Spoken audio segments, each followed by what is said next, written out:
Like to call to order the September 3rd Admin and Finance Committee meeting. We'll start with the roll call.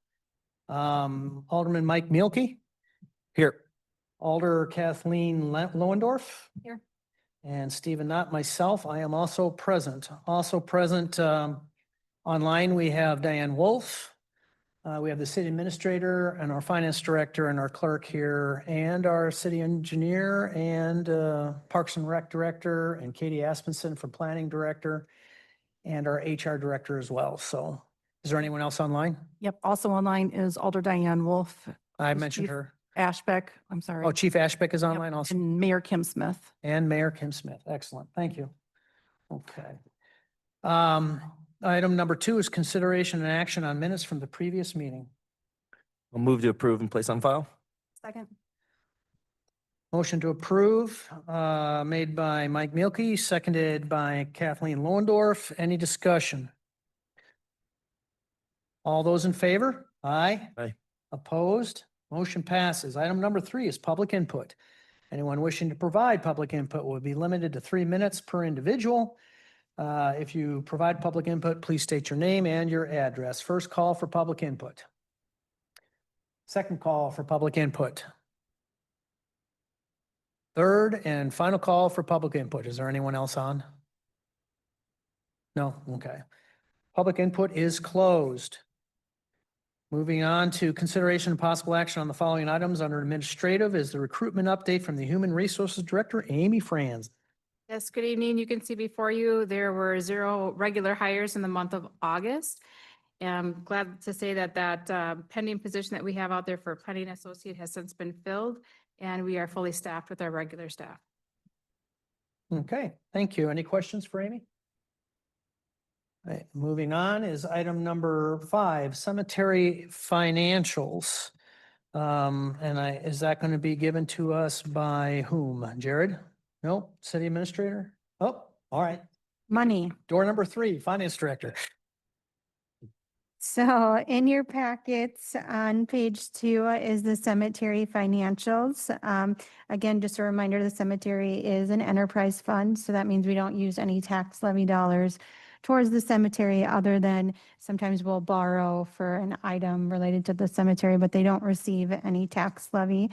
On page 2 is the balance sheet, which then goes on to page 3. If I can draw your attention to page 4, this is the budget report for the cemetery through July 31st of 2025. As you can see, in regards to revenues, we're at $56,915. We have 42.88% remaining to hit our budgeted revenues. I believe we will hit them this year. This is always kind of a tough one to budget for in regards to revenues because you just don't know how busy the cemetery is going to be. Then in regards to expenses, if I can draw your attention to page 5, our total expenses through July 31st of 2025 is $40,349.95. So as of right now, we do have a surplus in the account. Obviously, we're still going to have to pay wages through the end of the year, but right now we're in a good position. Okay, I'll move to approve and place on file. Second. Any discussion or questions? All those in favor? Aye. Opposed? Motion passes. Item number 6, the cemetery rates for starting on January. That says January 1st, 2025. I assume it's for 26? Yeah. Yeah, okay. So next in your packets, starting on page 6, I included the 2025 rates, but then on page 7 is the proposed rates for 2026. Usually Jared and I sit down and talk about rates and what we believe would be a good increase. And usually we try to, in 1 year, increase maybe ashes, and then the next year do grave sites and so forth. So we are proposing an increase to the grave sites going from $925 to $950. We're proposing an increase for the full burial to go from 760 to 775, and then also increasing the outside business hours by $15 as well. So going from 1,060 to 1,075. Infant burials and gravesite, we would keep the same. And then the ashes burned in urn only, we did not, we increased that last year, so we are not proposing an increase there, as well as ashes and monument, transfer fee and marker and monument fees. I'll move to approve. Second. Any discussion or question? Yeah, go ahead. I was just doing just digging online to see other local municipalities and kind of what they charge for this, and we seem right in the ballpark. So I was just curious. I never really looked into it before. I don't think it's anything crazy, and appreciate y'all doing the work on the back end there. We're actually even cheaper than most. Not radically so, but cheaper than most. And it looks like your increases in those areas that we are going to increase are between 1% and 3%. They're not huge. Yeah, so. Any other questions or discussion? Yes, go ahead. One other thing, for the niche pricing, I know that was something that we talked about earlier. That's separate, obviously, don't increase because we haven't done it, but Yeah, the columbarium pricing was set couple months ago, and we are actually going to be bringing forward hopefully a ordinance amendment to solidify those some of the stuff before we start selling them. We're trying to get prepared to sell them starting in the middle of October. That's our goal. awesome. Thank you. Any other questions? All those in favor? Aye. Aye. Opposed? Motion passes. Item number 7 is cemetery budget. Back to Sabrina. Thank you. So starting on page 8, this is the memo that Jared submitted. The cemetery actually falls under Jared, Jared's role of many budgets. So listed here, we are increasing modestly to the equipment maintenance and repairs and vehicle maintenance and repairs. If I can draw your attention to page 9, Jared and I talked through kind of the revenue lines. I can't remember what month it was in, either June or July. We talked about the cemetery rates and how that revenue would be shown in the cemetery fund. And it was decided that 60% would go to capital improvements and 40% in regards to perpetual care. So you can see those two GL lines, 46547 and 46548. I did increase those based on projections of how many niches we may sell for the columbarium in 2026. So while I increased those, I did decrease slightly opening graves and sale of lots from what was budgeted for 2025. Again, it's difficult to budget in this area, but that was my reasoning for those numbers. Then following down on the page, wages, FICA, retirement, insurances, those are all prepared by my department. So those are increases based on the administrator and the council mentioning the 1.5% increase in January and a 1.5% increase in July for wages for COLAs. So that is reflected in the wage increase. And then we had about a 29% increase in health insurance, of which half of that was put on the employees and the other half is being absorbed by the city. So you see an increase there. And then the rest of the line items, again, just the slight increases as Jared outlined in his memo. Okay.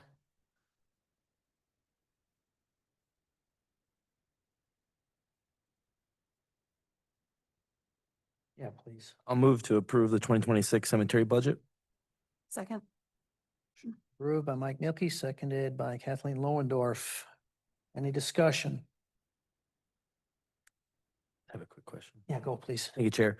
So looking at on the bottom of page 10, where the surplus or deficit line is, where it shows the minus 3,977, what was that due to?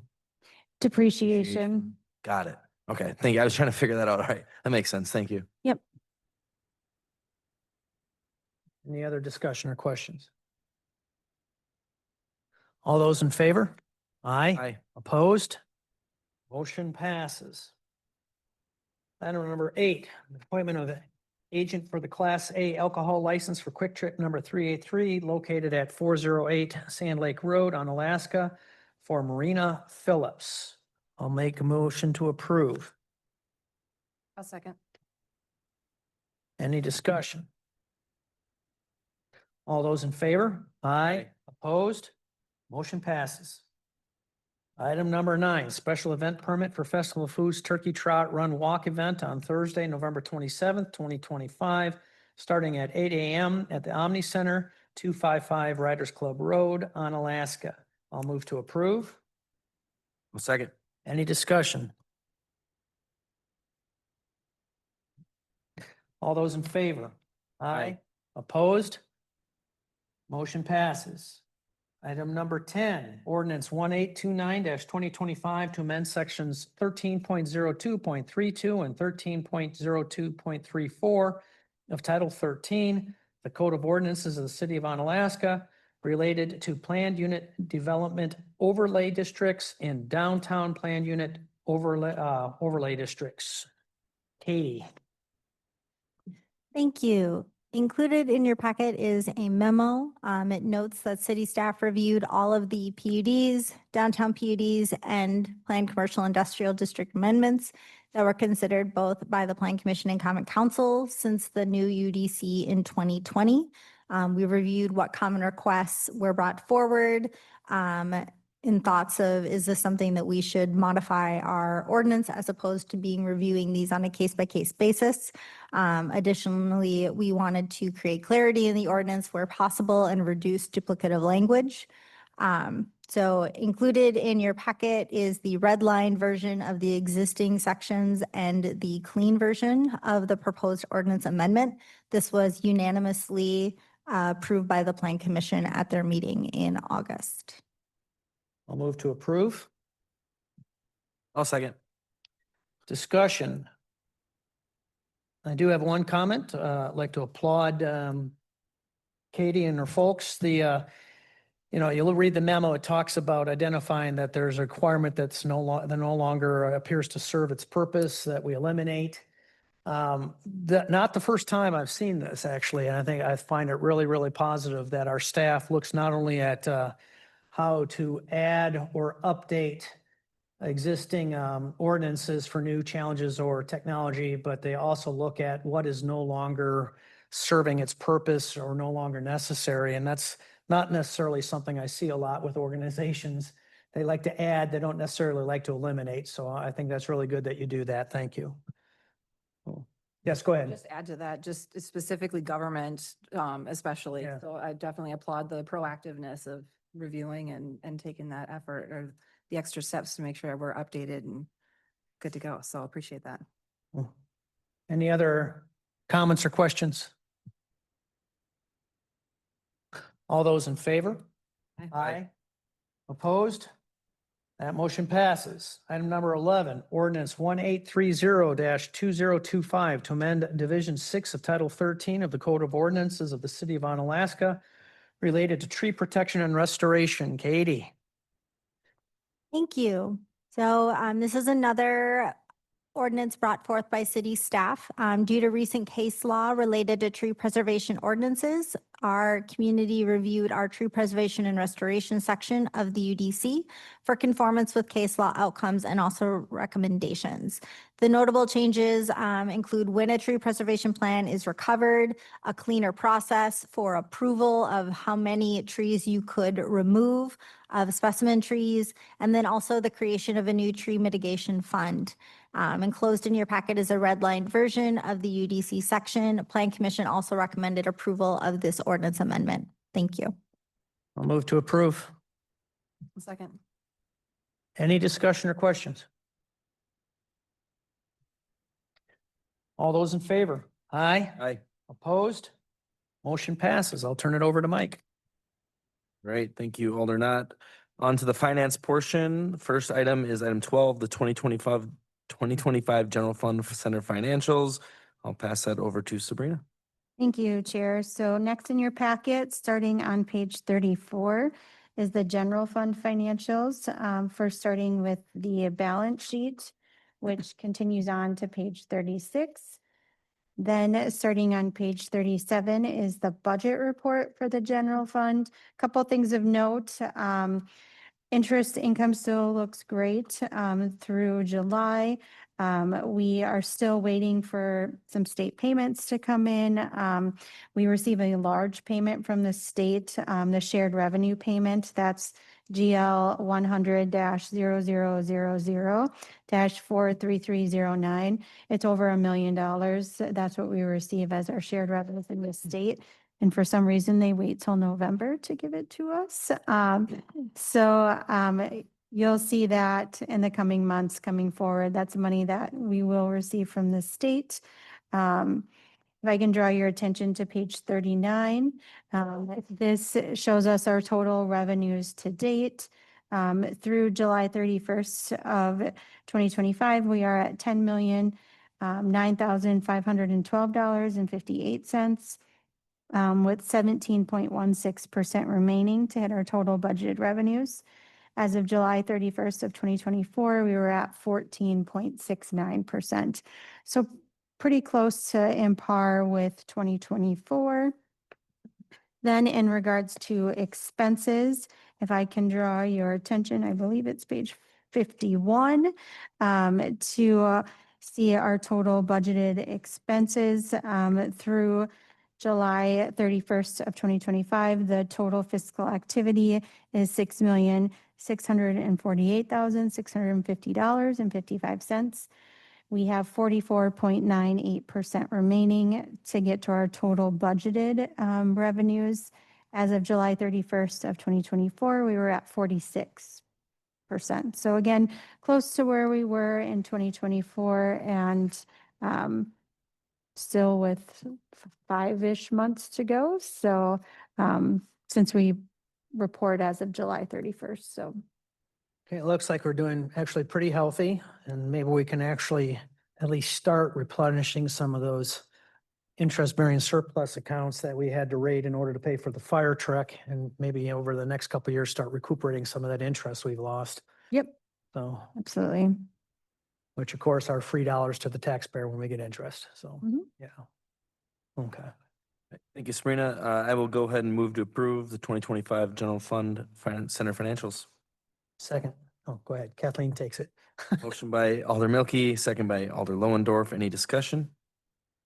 Not see any. All those in favor? Aye. Any opposed? Motion carries unanimously. On to item 13, the 2025 Omni Center financials, and I'll pass it over to Sabrina again. Thank you. Next in your packets, starting on page 52, is the Omni Center financials.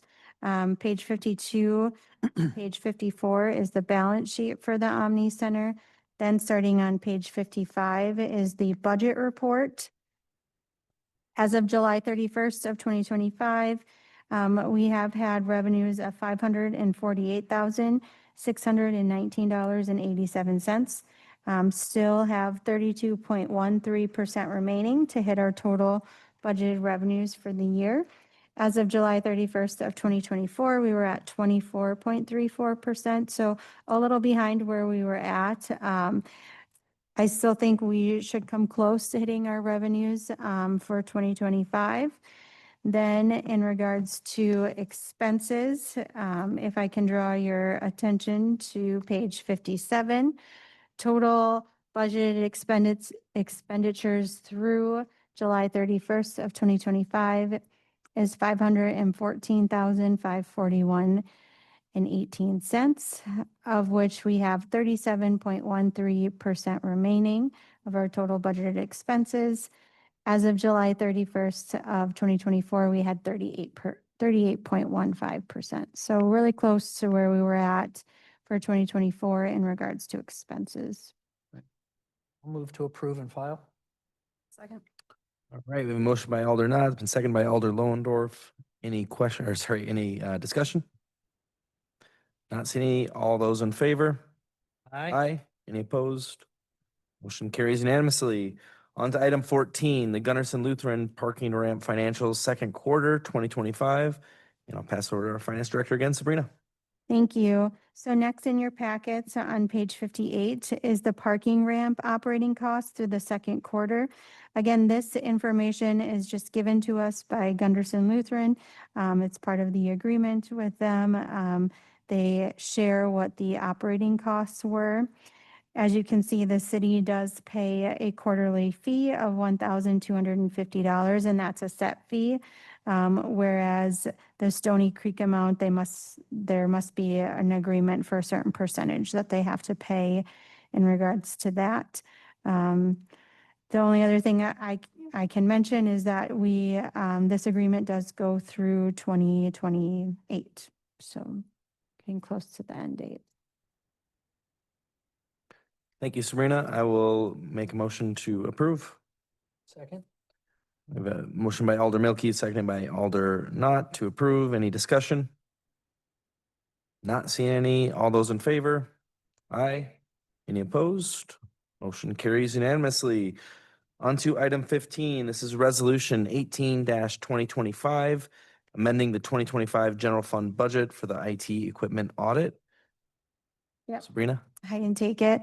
So next in your packets on page 59, this was approved at last month's ANF for the IT director to reach out to MCS to help with a inventory audit of IT equipment. So this is just the formal resolution of that. Again, utilizing unbudgeted interest income. There's two resolutions, one being here, number 18 for the general fund, and then the following resolution for the utility portion, because the utilities are going to pay for a portion of the cost. Thank you, Sabrina. I will move to approve resolution 18-2025 for the amendment of the 2025 general fund budget. Go ahead, Kathleen. All right, we have a motion by Alder Milky. It's been seconded by Alder Lowenborf. Any discussion? Not seeing any. All those in favor? Aye. Any opposed? Motion carries unanimously. On to item number 16. This is resolution 19-2025. Just was highlighted by Sabrina briefly, but this would be amending the 2025 utility budget for the IT equipment audit, and I'll pass it over to Sabrina again. Yep, so this again is the additional $5,000 for the cost that will be transferred to the utility budgets. Again, we budget pretty conservatively for interest income in the utility budgets, as well as revenues in general in those budgets. So I feel that we would still come out at the end of the year good in those funds by increasing the budgeted interest income based on these amounts for the information technology equipment audit. Thank you, Sabrina.